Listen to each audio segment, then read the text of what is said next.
without the best possible ingredients, then you're on a road to nothing. So I think whenever you're beginning a new product, new service, or anything, the quality really it's going to dictate the longevity and the success of the brand.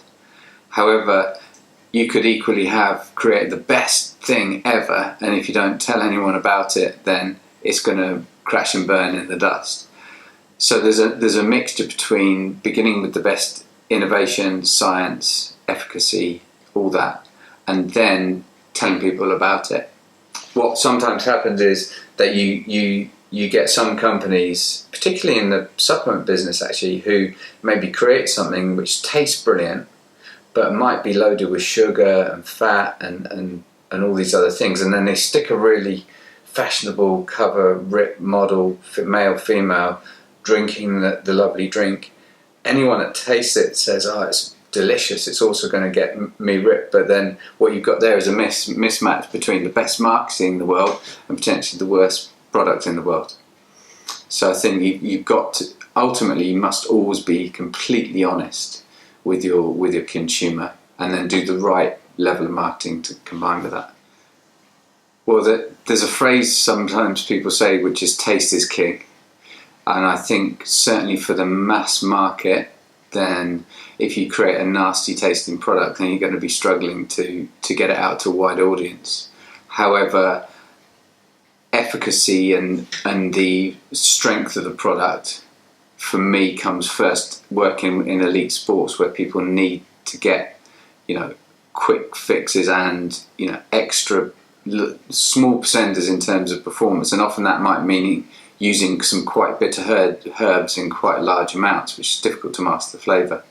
So I think that question relates to, it's an audience specific need, but if you can create strong products which work with the right amount of the types of ingredients you need to have a strong effect, and you can make it taste good, then you've got a match made in heaven.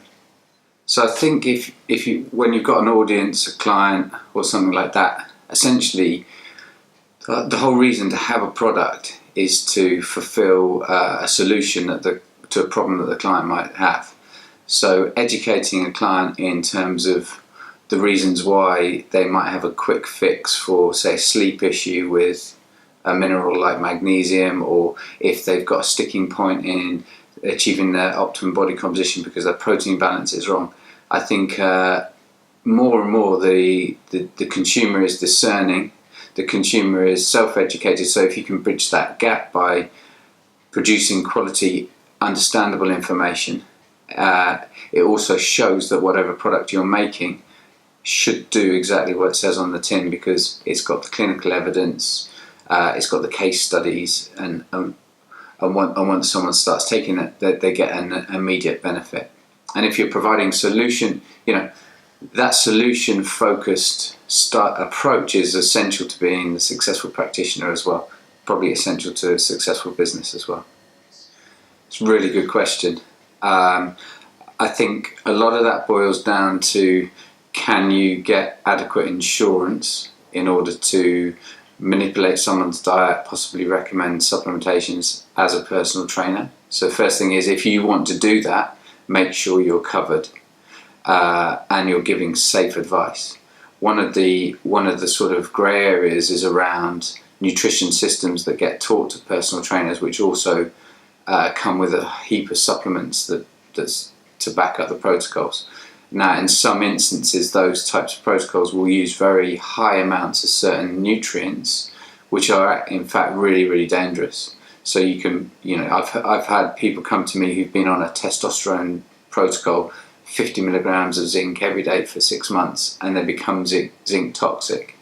And that's happened because a trainer has just believed what they're told, given the person the supplements, probably made some money off the supplements, but they haven't gone through the proper due diligence of blood testing, knowing what the safe levels of mineral supplementation are in the longer term. So train yourself as much as you possibly can, offer as holistic service as you possibly can, but if there's something you don't know enough about, then refer on to an expert. Make sure you're properly insured for all the advice that you give to somebody. Well, I find that whilst being a nutritionist, you have to know a lot about all these different systems in the body. What naturally happens is you gravitate towards areas that you either enjoy working in more, or that you've had particular experience fixing yourself, and therefore because of your own experience you've got a passion and you want to help other people fix it yourself. So that basically means you need to know a lot about a lot of different areas, but do end up specialising and have your niche areas that you're known for being a particular expert in. The areas that I've sort of gravitated towards over the years would be anything involving improving performance, like sports-wise and things like that. But my particular areas that I enjoy are around fatigue, overtraining syndrome, and all that sort of thing, and fixing people that have gotten themselves into that sort of a state. Yeah, I would say using those types of kit, for one, has been really helpful for clinical practice.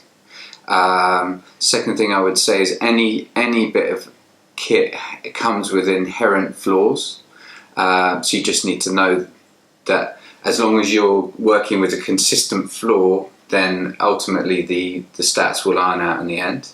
And the bits of kit that I've been working for a while and will continue to work with are like bioimpedance scales.